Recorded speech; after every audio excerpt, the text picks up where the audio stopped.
께서 여러분과 함께 루카가 전한 거룩한 복음입니다.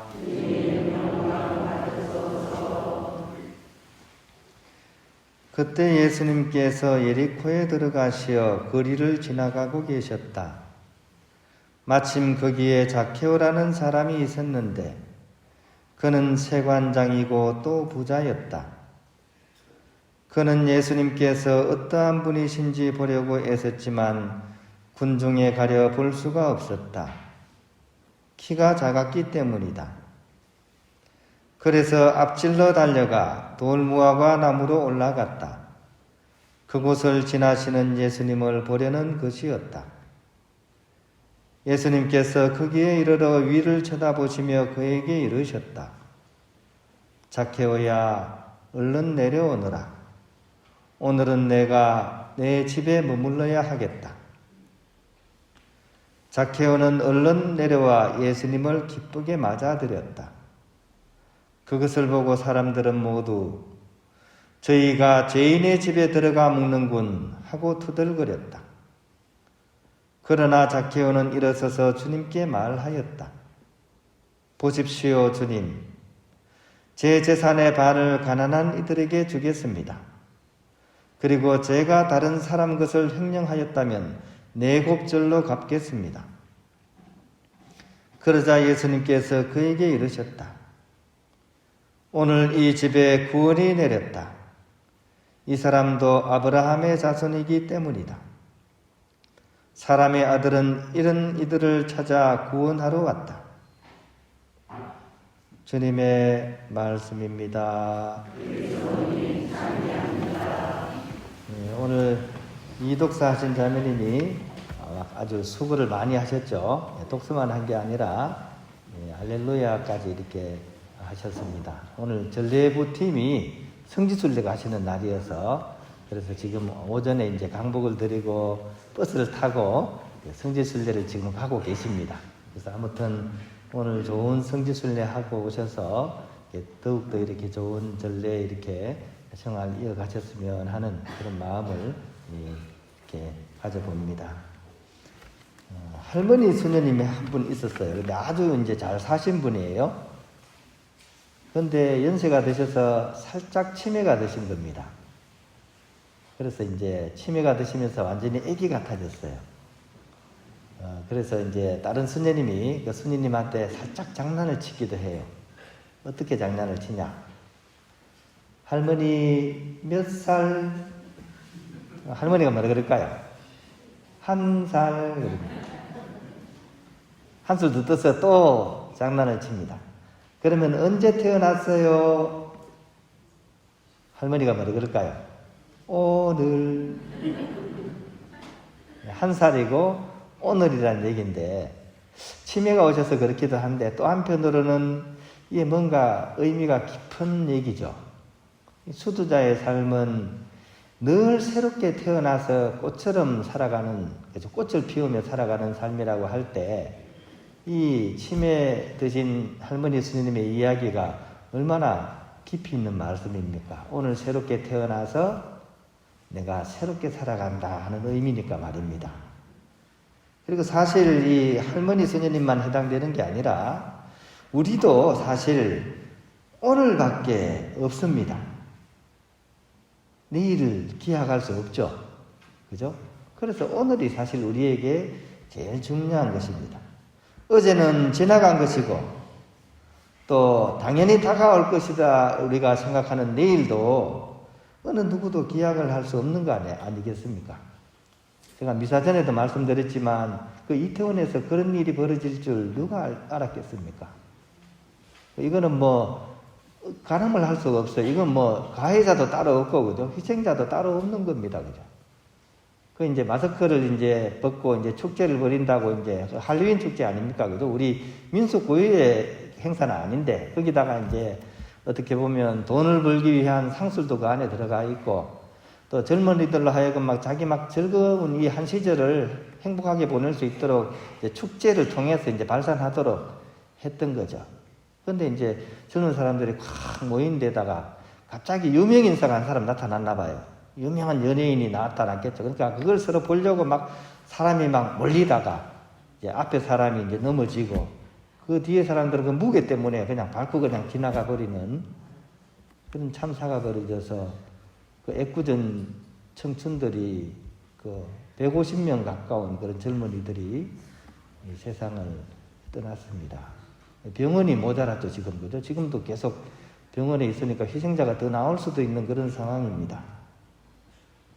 누가 이걸 알았겠습니까? 그런 점에서 오늘은 그야말로 어제 죽은 사람이 그토록 살고 싶어 그리던 그런 내일이라고 할 수가 있겠습니다. 이처럼 어제도 내일도 아닌 오늘을 참되게 삶으로 인해서 구원이라는 그런 엄청난 선물을 건진 사람이 오늘 복음의 주인공입니다. 바로 오늘 복음에 나오는 자케오라는 사람이 바로 그 주인공입니다. 자케오는 어떤 사람이었을까요? 일단 이름을 들어보면 그죠? 이분의 어떤 뭐라 그럴까요? 삶의 그런 희망이라 그럴까? 이런 것들이 오히려 묻어 있는 것 같아요. 자케오라는 뜻 자체가 영어로는 클린이라는 뜻입니다. 클린. 깨끗한, 맑은, 말쑥한 이런 뜻입니다. 왜 이 이름을 그렇게 간절히 자기가 불렀을까요? 불리기를 원했겠습니까? 그 이유는 이 사람의 삶이 그렇지 못했기 때문입니다. 이 자케오라는 사람의 직업은 이 당시 사람들이 가장 이렇게 혐오하던 직업이었습니다. 세리라는 직업이었어요. 세금을 거두는. 우리로 치면 뭐 세금 공무원이면 아주 좋은 일 아닙니까? 그죠? 근데 이 당시 상황을 생각해 보면 이때가 로마의 그런 지배를 받던 시절입니다. 그러니까 국민들한테 세금을 걷어가지고 로마 사람들한테 갖다 바치던 일을 하던 사람. 우리로 치면 뭡니까? 일종의 부역자죠, 부역자. 그죠? 일제시대 때 우리 국민들한테 막 돈을 막 뺏어가지고 일본 사람들한테 갖다 바치던 그런 일이었습니다. 그러니까 이 사람들이 자기 재산을 쉽게 주겠습니까? 안 주려고 하죠. 그러니까 사람들을 괴롭히면서 돈을 뺏어가던 그런 사람이니까 얼마나 문제가 많았겠습니까? 사람들도 미워하고 스스로도 떳떳하지 못했을 것이고 또 자기가 갖다 바쳐야 될 돈을 얻기 위해서 온갖 술수를 다 부렸을 겁니다. 그러니까 이 윤리적으로도 깨끗하지 못한 그런 사람이었습니다. 한마디로 이 당시 유다인들의 입장에서는 구원의 가능성이 0%인 사람, 도저히 구원받을 수 없는 사람, 그 사람이 바로 세리 자케오였던 거죠. 거기다가 외모도 볼품이 없어요. 키가 작아가지고 옛날이나 지금이나 키가 좀 커야 되죠, 남자들은. 근데 키마저 작아가지고 땅딸 보였어요. 그러니까 이래저래 동족들에게 무시를 당하던 그런 사람이었습니다. 그런데 이 자케오에게 어느 날 믿기지 않는 소문 하나가 들려옵니다. 가는 곳마다 기적과 놀라운 가르침을 전해주는 예수라는 예언자가 그것도 자기 마을로 지금 오고 있다는 겁니다. 이 얘기를 듣는 순간 호기심이 발동하죠. 그리고 왠지 모르게 그를 보고 싶은 마음이 굴뚝 같아졌습니다. 그래서 하던 일을 다 접어놓고 일단 그를 만나기 위해서 한번 달려나갑니다. 그런데 하도 군중이 많아가지고 앞을 가린 거죠. 그리고 어느 누군들 이 자케오한테 그 빈자리를 내어주겠습니까? 이 옆에 가서 이렇게 스쳐 지나기도 이렇게 혐오스러운 사람인데, 그래서 사람들이 꽉 그냥 일부러 이제 길을 막아서 못 보게 만든 겁니다. 할 수 없이 이제 자케오는 이 나무 위에 올라갑니다. 근데 한번 생각해 보세요. 이 어른이 돼가지고 애들처럼 나무 위에 올라간다니까, 그죠? 창피하기도 하죠, 그죠? 그래도 뭐 어떡해요? 얼굴은 봐야 되니까. 그래가지고 막 꾸역꾸역 창피를 무릅쓰고 나무 위에까지 이제 올라가서 원숭이처럼, 그죠? 그렇게 눈을 똑 내밀고 이제 예수님을 바라보고 있습니다. 근데 이 순간 엄청난 사건이 벌어지죠. 예수님께서 그 많은 사람들 가운데 고개를 돌려가지고 나무 위에 올라가 있는 자케오를 바라보면서 이런 말씀을 하십니다.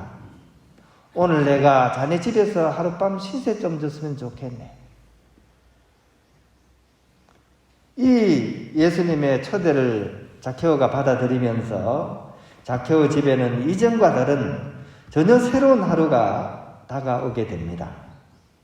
그리고 자케오는 그 새로운 하루를 통해서 구원의 길로 나아가게 되었다 하는 것이 오늘 복음의 그런 내용입니다.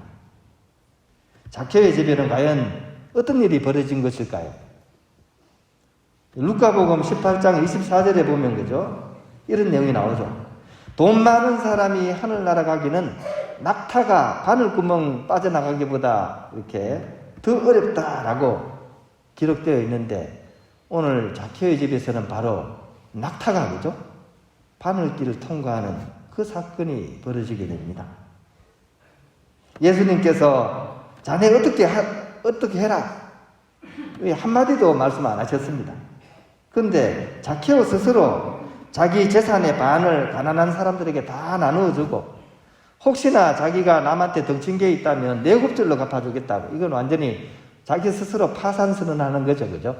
나 이제 완전히 있는 거 다 나눠버리겠습니다, 이런 얘기 아닙니까? 그러니까 이 자케오의 이 행동은 이제 전혀 다른 삶을 선택하겠다는 자기 어떤 선언인 거죠. 그죠?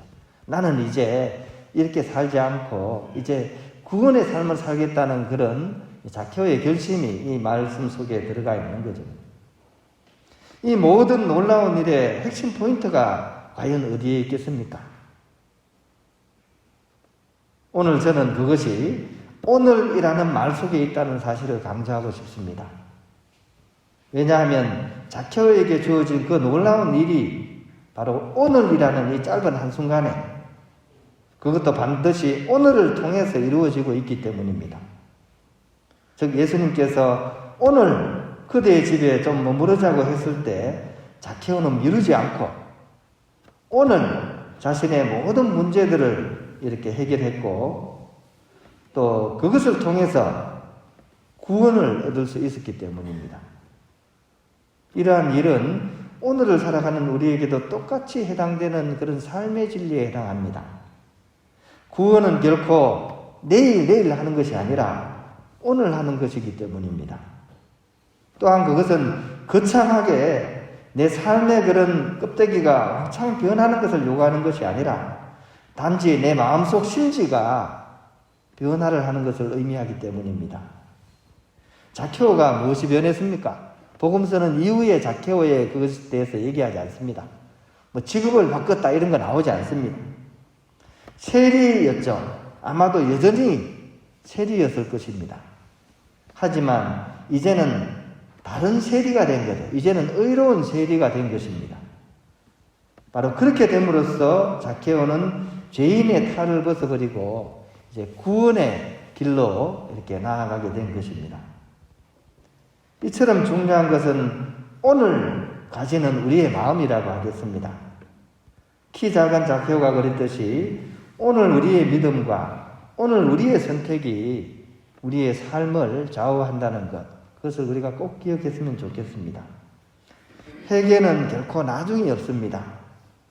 오늘 지금이 있을 뿐입니다. 오늘 우리는 지금 어디 있습니까? 우리는 지금 주님의 집에 와 있습니다. 오늘 우리는 누구를 만나고 있습니까? 거룩한 미사 성제 안에서 주님을 지금 우리가 만나고 있습니다. 오늘 지금 우리는 무엇을 하고 있습니까? 바로 주님과 함께 하느님의 사랑을 우리가 함께 누리고 있습니다. 그런 오늘은 그냥 오늘이 아니라 오늘이 되어야 됩니다. 그러니까 지금 이 순간에 이 삶이 하루 종일 계속 이어질 수 있는 그런 오늘이 되었으면 좋겠습니다. 오늘 바로 이처럼 복되게 살 수 있기를 우리가 기도드리면서 오늘 이 하루를 참으로 경건히 또 거룩하게 주님과 함께 보낼 수 있는 주일이 되어야 되겠습니다.